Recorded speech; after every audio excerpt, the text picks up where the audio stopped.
بالله من الشيطان الرجيم.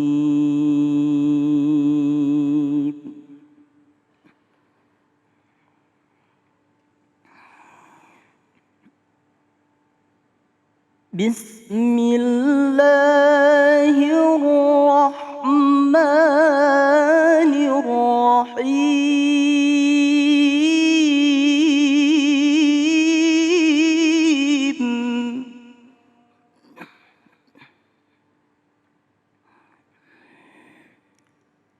لقد رضي الله عن المؤمنين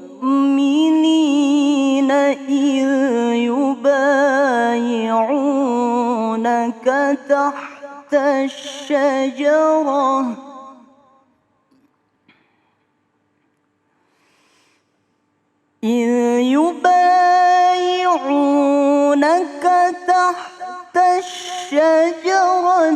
فعلم ما في قلوبهم فأنزل السكينة عليهم وأثابهم فتحا قريبا. فأنزل السكينة عليهم وأثابهم فتحا قريبا. صدق الله العظيم.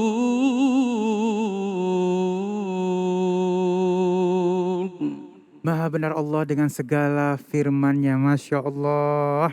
Muhammad Yusuf, Masya Allah, terima kasih. Dan baik, jamaah yang dimuliakan Allah Subhanahu wa Ta'ala, kita masuk ke dalam tema kita yang kedua. Ini harus disimak baik-baik ya, karena ini akan menjadi pegangan kita seumur hidup ya. Kita akan membahas tentang resep sehat Rasulullah Sallallahu Alaihi Wasallam bersama guru kita yang dimuliakan Allah Subhanahu wa Ta'ala, Ustaz Azhari Nasution. Allahumma salli ala Sayyidina Muhammad. Terima kasih Mas Ali. Assalamualaikum warahmatullahi wabarakatuh. Waalaikumsalam warahmatullahi wabarakatuh. Alhamdulillah alladzi an'ama alaina bis-sihhati wal afiyah. Allahumma salli ala Sayyidina Muhammad wa ala ali Sayyidina Muhammad. Pemirsa Cahaya Hati iNews yang dimuliakan Allah Subhanahu wa Ta'ala. Tema kita menarik banget ini, bicara tentang kesehatan. Satu topik yang lagi hangat dan relate sama apa yang sedang kita alami akhir-akhir ini. Pemirsa yang dimuliakan Allah Subhanahu wa Ta'ala, yang pertama yang mari kita garis bawahi bersama-sama bahwa Nabi Shallallahu Alaihi Wasallam adalah sosok figur yang syumul, komprehensif. Tidak hanya figur yang bisa kita contoh dalam agama, tapi dalam setiap spektrum kehidupan kita. Termasuk kalau kita mencontoh figur mana yang tepat untuk kita contoh dalam hidup sehat, itu Nabi Shallallahu Alaihi Wasallam. Jadi Nabi adalah makhluk Allah yang sangat sehat. Tidak hanya sehat tapi afiat. Apa beda sehat sama afiat? Kalau sehat itu berfungsinya organ. Mata bisa melihat, telinga mendengar, kaki melangkah, tangan meraba, lidah mengecap, itu sehat. Tapi afiat tidak hanya berfungsi tetapi difungsikan sesuai dengan apa yang Allah inginkan. Jadi kita punya mata sehat hari ini pemirsa. Tapi apakah mata kita afiat? Lihat tolak ukurnya, apakah mata ini diperuntukkan untuk melihat hal yang baik-baik? Kalau dia diperuntukkan untuk melihat hal yang baik-baik, maka dia tidak hanya sehat tapi juga afiat. Ada seorang anak hafiz Quran 30 juz tunanetra.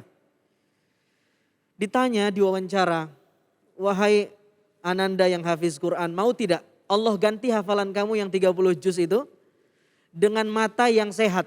Mata kamu yang tunanetra ini diganti dengan mata yang sehat. Kamu bisa melihat warna apapun yang selama ini kamu tidak bisa bedakan mana hitam, mana putih, mana kuning, mana hijau. Matamu diganti dengan mata yang sehat tapi hafalan Quranmu hilang. Anak ini kemudian menjawab, aku lebih mau punya mata yang tidak bisa melihat, tapi Allah menitipkan hafalan Quran di otakku. Apa yang pengen kita ambil kesimpulan? Boleh jadi anak tadi matanya tidak lebih sehat dari kita, karena terlahir dalam keadaan tunanetra itu. Tetapi anak itu, Masya Allah, boleh jadi lebih afiat matanya daripada mata kita yang boleh jadi bangun tidur, ya, bukan melihat hal-hal yang bisa mendatangkan pahala, tapi melihat hal-hal yang boleh jadi itu di luar dari apa yang diinginkan oleh agama. Bapak Ibu pemirsa yang ada di rumah, Cahaya Hati iNews yang dimuliakan Allah. Nah, sehat itu spektrumnya banyak. Dulu ada satu adagium yang terkenal bahwa jiwa yang sehat terdapat dalam tubuh yang kuat. Nah, ternyata adagium ini paradoks ya. Ternyata banyak orang yang tubuhnya kuat, ya, six pack, ya, nge-gymnya jago, tapi tidak semua orang yang tubuhnya kuat dan kekar itu punya mental yang sehat. Banyak juga mentalnya nggak sehat gitu loh. Ternyata adagium ini paradoks realitanya. Nah, makanya WHO itu kemudian memberi standar sehat itu tidak hanya fisik ya. Ada sehat secara jasmani, fisik, bugar, tapi ada sehat secara psikologis, batiniah. Ada sehat secara mental, ada sehat secara spiritual, dan ada sehat secara sosial. Nah, Nabi ini insan kamil, manusia yang paripurna. Tidak hanya sehat fisiknya, tapi sehat spiritualnya, insan kamil, sehat secara sosial. Nabi menyuruh kita silaturahim, silaturahim itu sehat secara sosial, bisa memperpanjang umur, dan lain-lain. Jadi sehat itu luas sekali. Tapi oke lah. Kalau kita coba mau bicara bagaimana sehat ala Nabi Shallallahu Alaihi Wasallam, ada beberapa hal yang bisa kita contoh. Satu, perhatikan pola makan kita. Al-Quran sebenarnya sudah memberikan satu statement. A'udzubillahi minasyaitonirrajim. Falyanzuril insanu ila ta'ami. Falyanzuril insanu ila ta'ami. Perhatikan wahai manusia, apa yang kamu makan. Jadi kita disuruh ngecek yang kita makan ini apa. Berasal dari mana, halal atau tidak, zatnya ini baik atau tidak buat kita. Boleh jadi baik bagi seseorang, bagi orang lain tidak baik karena dia punya kolesterol misalnya. Ya, dan lain-lain. Nah, ini perhatikan makanan termasuk minuman. Termasuk minuman dalam ini. Ya, minuman itu penting sekali. Penting sekali. Dalam Islam kita diajarkan tuh minum seteguk demi seteguk. Tidak boleh langsung. Itu diajarkan. Ya. Makan dengan duduk. Ya. Dan Nabi itu tidak pernah kenyang 2 hari berturut-turut. Jadi Nabi sangat memperhatikan tidak hanya apa yang dimakan tapi porsinya. Ini pola hidup Nabi Shallallahu Alaihi Wasallam. Makanan dan minuman. Air putih itu bagus. Iya, kopi juga bagus sebenarnya itu. Itu ada ulama Syekh Ihsan Jampes. Itu punya kitab khusus yang berbicara tentang kopi. Irsyadul Ikhwan. Jadi kopi itu minumannya para wali, kekasih Allah. Dengan minum kopi, para ulama itu sengaja minum kopi biar begadang. Tapi begadangnya bukan begadang yang konotasinya negatif. Begadangnya di sepertiga malam buat ibadah. Nah, salahnya kita minum kopi habis itu main gaplek. Nah, ini yang keliru ya. Para wali Allah itu minum kopi biar bisa apa? Bangun sepertiga malam terakhir untuk ibadah. Biar kuat zikirnya. Jadi Masya Allah. Nah, setelah pola makan, yang kedua pola tidur. Pola tidur. Ini sunnah Nabi yang paling enak. Dan sayangnya sunnah Nabi yang paling enak ini banyak yang umat Nabi sendiri gak percaya sama ini. Nabi itu, anan Nabi ya sallallahu alaihi wasallam, Nabi itu kana yanamu awwalal lail. Nabi itu tidur di awal malam. Lalu kemudian thumma yakumu akhirahu. Nabi bangun di sepertiga akhir malam. Nah, coba perhatikan, ini sunnah Nabi yang paling enak, Mas Ali. Tidurlah di awal malam, bangunlah di sepertiga akhir malam atau di akhir malam itu. Sunnah Nabi yang enak ini pun kadang-kadang kita nggak nurutin. Apalagi disuruh sholat duha, tahajud, sholat wajib, terlalu berat. Ya, bagi sebagian orang mungkin. Nabi cuma nyuruh kita tidurlah di awal malam, bangun di sepertiga akhir malam. Itu pun kadang-kadang kita nggak nurut. Susah Ustadz, nggak bisa tidur. Nah, padahal itu sunnah yang paling mudah. Disuruh tidur. Supaya apa? Supaya bisa bangun malam. Jadi jam begadangnya itu dirubah. Jam bergadangnya itu dirubah. Kita suka memutar fitrah jam biologis kita. Yang harusnya waktu tidur kita jadikan buat bangun. Jam tidur kita jadikan buat bangun. Nanti jam bangun kita jadikan buat tidur. Jadi nggak boleh tuh misalnya tidur setelah subuh, itu dilarang. Tidur ba'da asar, nggak boleh. Tidur sebelum isya, Nabi juga nggak suka. Apa yang dimaksud tidur sebelum isya? Dua. Yang pertama tidur sebelum isya waktunya. Yang kedua tidur sebelum menjalankan sholat isya. Jadi itu nggak disenangin sama Nabi. Iya. Sholat isya, habis itu lakukan aktivitas sedikit, pulang kerja misalnya teman-teman dari kantor tidur. Itu sunnah. Supaya apa? Biar bisa fit bangun. Ada satu lagi sebenarnya tidur qailulah. Ini juga disenangi oleh agama. Tidur yang ketika matahari tergelincir, ada ulama yang menafsirkannya waktu sebelum waktu zuhur masuk, ya, atau waktu setelah sholat zuhur, tidur siang. Itu qailulah, itu bagus sekali. Jadi orang yang tahajud, qiyamul lail, dia bangun di sepertiga akhir malam untuk mengganti waktu jam tidurnya itu sunnah, itu bagus sekali dia tidur di waktu siang tadi, qailulah. Jadi perhatikan tidur. Wa ja'alna laila libasa. Allah menjadikan malam itu sebagai libas. Libas itu pakaian, penghangat, tempat istirahat. Jadikan malam kita itu tempat istirahat. Wa ja'alna an-nahara ma'asya. Dan dijadikan siang itu sebagai apa? Tempat mencari penghidupan. Cari duit, cari kerja, aktivitas, ke kantor, siang. Terus Ustadz, bagaimana kalau saya ini seorang pekerja, saya supir malam, saya satpam, saya aparat keamanan. Ya apa boleh buat, hanya paling tidak jam tidur kita diganti, tapi jangan lebih dari 8 jam, jangan kurang dari 6 jam.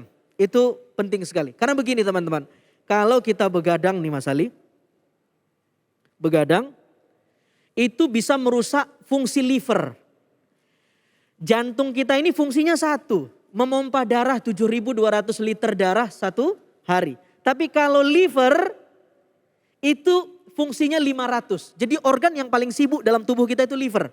Jadi kalau kita begadang, fungsi livernya menurun, 500 fungsi liver menurun, itu bahaya buat kita. Makanya orang kena diabetes bukan karena faktor makanan saja, tapi karena faktor banyak begadang. Banyak lagi pola sehat ala Rasul sallallahu alaihi wasallam. Perhatikan makanan dan minuman, perhatikan pola tidur, berpuasa. Puasa itu sehat sekali, mendetoks.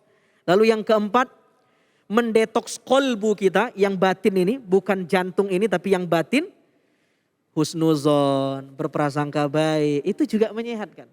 Yang terakhir, periksakan diri kita ini ya ke dokter sebelum terjadi sakit. Jadi itu ikhtiar-ikhtiar yang bersifat lahiriah dan batiniah. Saya kira itu Mas Ali. Masya Allah luar biasa ya.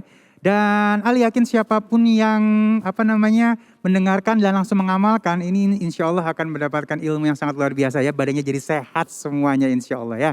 Dan baik jamaah yang dimuliakan Allah Subhanahu Wa Taala, kita masuk ke dalam segmen tanya jawab. Ustadz, Ali ada pertanyaan dari media sosial untuk guruku yang dimuliakan Allah Subhanahu Wa Taala.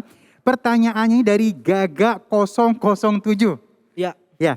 Kalau kita sudah ikhtiar jaga kesehatan, tapi masih sakit kayak sekarang kena COVID misalnya, jadi udah pakai masker, udah cuci tangan, udah jaga jarak. Nah, apakah itu kita memang belum maksimal atau gimana ya Ustadz katanya? Iya, manusia itu kan disuruh sama agama untuk berikhtiar, berusaha. Terkadang kita ini suka nyalahin takdir, mengkambing hitamkan takdir. Repotnya kita ini mengkambing hitamkan takdir kalau kita mengalami sesuatu yang gak enak. Mengalami sesuatu yang gak enak kita bilang udah takdir gua nih. Padahal kita sehat juga takdir loh. Kita terhindar dari virus itu juga takdir, kena juga takdir. Tugas kita berikhtiar semaksimal mungkin. Kalau soal kena dan tidak kena, wah itu Allah Subhanahu wa Ta'ala. Jadi ada sunnatullah, ada inayatullah. Sunnatullah itu adalah hukum alam. Mau kenyang, makan. Mau lepas dari dahaga, minum. Tapi tidak selamanya orang untuk kenyang hanya lewat makan. Nabi SAW puasa wisol, itu makanannya makanan ruhani dikasih makanan sama para malaikat. Untuk kenyang sunatullahnya, hukum alamnya makan. Tapi tidak semua orang untuk kenyang itu lewat makan. Ada dengan cara yang lain. Nah cara-cara yang di luar hukum alam ini namanya inayatullah. Disitulah peran doa itu. Jadi di samping ikhtiar usaha yang bersifat lahiriah, ada ikhtiar yang bersifat batiniah untuk menjemput pertolongan Allah itu. Inayatullah dan sunnatullah. Itu ada hukum alam, ada maunya Allah. Maunya Allah itu inayatullah, pertolongan Allah. Masyiatullah. Disitulah peran doa di samping kita pakai masker, lalu kemudian jaga jarak, cuci tangan dan lain-lain. Jangan tinggalin sholat. Jangan tinggalin masjid. Iya jangan. Jangan tinggalin masjid. Kita ini acaranya juga di masjid ini. Jangan tinggalin. Yang ditinggalin itu acara yang sifatnya kerumunan seremonial ditunda dulu. Tapi fungsi masjid sebagai sosial kemasyarakatan, tempat ibadah itu harus tetap. Sholat 5 waktu tetap. Tapi hal yang bersifat kerumunan, PHBI, syiar-syiar Islam seremonial itu ditunda dulu. Jadi saya kira itu penting. Baik, Masya Allah, terima kasih guruku ilmunya. Waduh. Dan baik, nanti sesaat lagi kita akan membahas tentang mudahnya ibadah di masa pandemi. Jangan kemana-mana, tetap bersama kami di Cahaya Hati Indonesia.